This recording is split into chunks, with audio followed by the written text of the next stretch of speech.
नमस्कार प्रयागराज, आप देख रहे हैं Bharat A to Z news. मैं हूं आपके साथ नीरज खरे।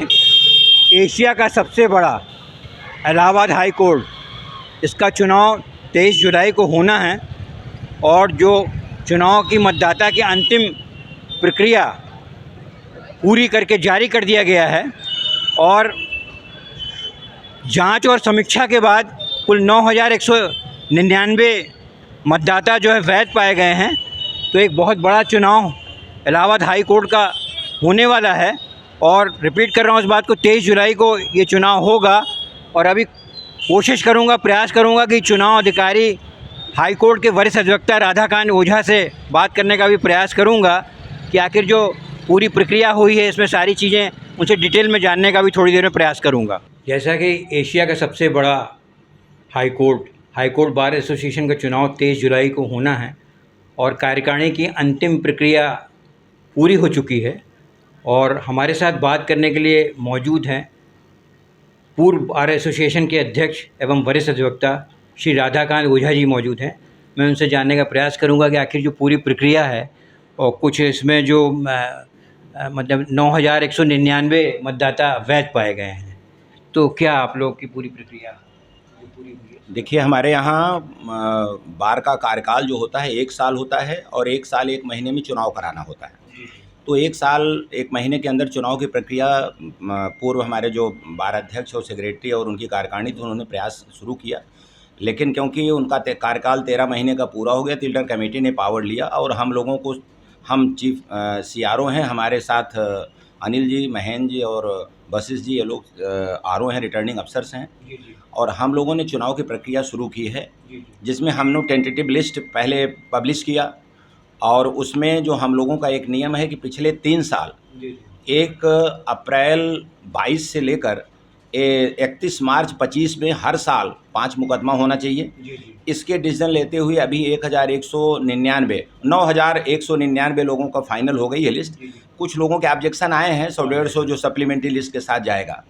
और अब नामांकन की प्रक्रिया शुरू हो गई है और लोग नॉमिनेशन पेपर्स ले रहे हैं। इसमें हमने मॉडल कोड ऑफ कंडक्ट किया है, जिसमें सुप्रीम कोर्ट का आदेश है, हाई कोर्ट का आदेश है, जिसमें कहा गया है कि कोई भी व्यक्ति चुनाव की पूरी प्रक्रिया में किसी प्रकार के पम्फलेट नहीं करेगा, किसी प्रकार की भोज और कार्रवाई नहीं करेगा। मीटिंग इस ढंग से जो बाहर आउट ऑफ द कोर्ट की जाती है, ऐसी कोई मीटिंगें नहीं होंगी। और इसलिए हम लोगों ने मॉडल कोड ऑफ कंडक्ट लागू किया है और उसके तहत हमने जो लोग भी ऐसा कर रहे हैं, पिछले कार्यकाल में क्या हुआ मैं नहीं जानता हूं, लेकिन हम लोगों ने जो लोग भी कर रहे हैं, अभी 2 लोगों को नोटिस पहले इशू की जा चुकी है और आज 2 लोगों की नोटिस, जो एक प्रेसिडेंट की एक सेक्रेटरी के हैं, और जो कोई भी ऐसा पाया जाएगा उसको पहले तो नामिनेशन पेपर नहीं देंगे हम लोग। और अगर नामांकन पेपर उन्होंने ले लिया है और भरते हैं तो हम पूरी बैठक करके उनको नोटिस दे रहे हैं, नहीं पाएंगे तो उनका नामांकन पेपर हम लोग रिजेक्ट कर देंगे और ये स्ट्रिक्टली फॉलो किया जाएगा। आपके माध्यम से मैं अपने सभी कैंडिडेट्स को भी सूचित करना चाहता हूं कि अगर ऐसा कोई वायलेशन करेंगे तो उनका हम लोग नामांकन रिजेक्ट कर देंगे। इसलिए किसी प्रकार का model of code of conduct का वायलेशन न करें। इसके बाद नामांकन की अंतिम तिथि जब समाप्त हो जाएगी तो स्क्रूटनी होगी और 23 तारीख को चुनाव होगा। और हमारा चुनाव जो नई बिल्डिंग बनी हुई है, उसका जो ऊपर लाइब्रेरी हॉल है बड़ा वाला, उसमें किया जाएगा। जो AC रूम है उसमें सब लोग जाकर के चुनाव कराएंगे और मैं चाहता हूं कि पीसफुली चुनाव हो। ये जो जैसे कि आपका वैध और अवैध, तो क्या प्रक्रिया क्या है? जैसे इनवैलिड है और ये वैलिड है, जैसे 9,199 जो समीक्षा आप लोगों ने करी तो उसमें वैलिड पाए गए लोग, तो ये प्रक्रिया प्रोसीडिंग क्या है पूरी, मतलब कैसे ये इनवैलिड वैलिड ऐसा है के ऊपर कुछ ऐसा है कि देखिए, जो वोटिंग राइट होती है स्टेटूटरी राइट है, तो हमारे बायलॉज के द्वारा जिसमें जो प्रोविजंस दिए जाते हैं उसके तहत होता है। आपको जो वोटिंग राइट उसको मिलता है जो हमारे यहाँ 3 साल मिनिमम मेंबर हो गया है, एक कंडीशन है। दूसरी कंडीशन है उसका ड्यूज क्लियर होना चाहिए। जो तीसरी कंडीशन है कि पिछले 3 सालों में हर साल 5 मुकदमा अगर उसने दाखिल किया है या आर्गूमेंट किया है, दोनों में अगर उसको फुलफिल, माने दोनों में कोई भी फुलफिल करता है तो उसको वोटिंग राइट रहती है। जैसे हमारे यहाँ आज की तारीख में ड्यूज क्लियर है लगभग 14,000 लोगों का। उन 14,000 लोगों में लगभग 6,000 साढ़े 6,000 जो है लाइफ मेंबर हैं।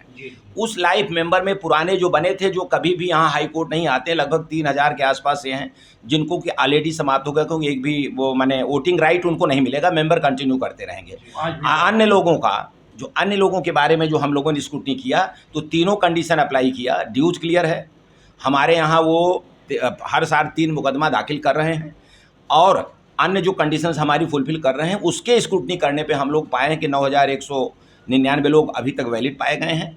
मान लीजिए 100-150 जो स्क्रूटनी ऑब्जेक्शंस आ रहे हैं, उसको फाइनल करेंगे हम लोग, तो उसके तहत जो पाए जाएंगे उनको वैलिड किया जाएगा। इससे थोड़ा हटके सवाल हो रहा है, चूँकि आप मुख्य चुनाव अधिकारी भी हैं और सीनियर मोस्ट लॉयर हैं। अभी जो एक बहुत बड़ा पार्किंग जो बनाई गई हाई कोर्ट के अधिवक्ताओं के लिए, और मल्टी लेवल पार्किंग बनाई गई, आपका जो है पूरा काफ़ी ज़्यादा संख्या में एयर कंडीशन चैम्बर्स वगैरह बनाए गए हैं, तो इसमें एक प्रोसीडिंग क्या, मतलब अधिवक्ताओं की संख्या तो हम समझ रहे हैं शायद 20-30 हज़ार के आसपास ऐसा कुछ होगी, तो क्या इतने जो अधिवक्ता हैं इनकी संख्या है, तो कैसे क्या कुछ उसका क्राइटेरिया, कि एक तो ये होता है साहब रजिस्ट्रेशन है, एक होता है रजिस्ट्रेशन के बाद आप प्रैक्टिस कर सकते हैं, उसका भी मिलता है, तो क्या मतलब सारे लोगों को तो पॉसिबल होगा नहीं? कुछ थोड़ा सा इसके बारे में बताएं। ऐसा है कि इसकी मॉडलिटीज़ हाई कोर्ट और बार एसोसिएशन के द्वारा तय किया जाएगा। और जहाँ तक आपसे मैंने बताया ना कि हमारे यहाँ लगभग जितने मेंबर आपने बताया 20,000 22,000 इनरोल्ड होते हैं, 24,000 हैं, लेकिन उसमें एक्टिव प्रैक्टिस जो कर रहे होते हैं, जो हमारे बार एसोसिएशन बाइलाज में डिफाइंड है, उसके साथ डिटरमिन होगा। तो जितने एडवोकेट्स हैं, लगभग 23-2400 कुछ चैम्बर्स बन रहे हैं, तो उसमें मल्टीप्लाई 4 से अगर आप करते हैं तो लगभग 10,000 लोगों को मिलेगा। और अभी आज की तारीख में आपके सामने आया है कि 9,000 समथिंग पाए गए हैं, और उसके बाद हाल हैं कई, तो उन सब की व्यवस्था आपकी बार इस समय एट ए टाइम हो जाएगा। और अभी चैम्बर भी हैं, और जितने एक्टिव मेंबर्स हमारे यहाँ हैं, जो बार के एक्टिव हैं, जैसा कि सुनने में आ रहा है कि जो वोटर लिस्ट है, क्या इसके थ्रू अलॉटमेंट होगा? नहीं, ऐसा नहीं है, ये तो सिर्फ वोटिंग राइट के लिए होता है।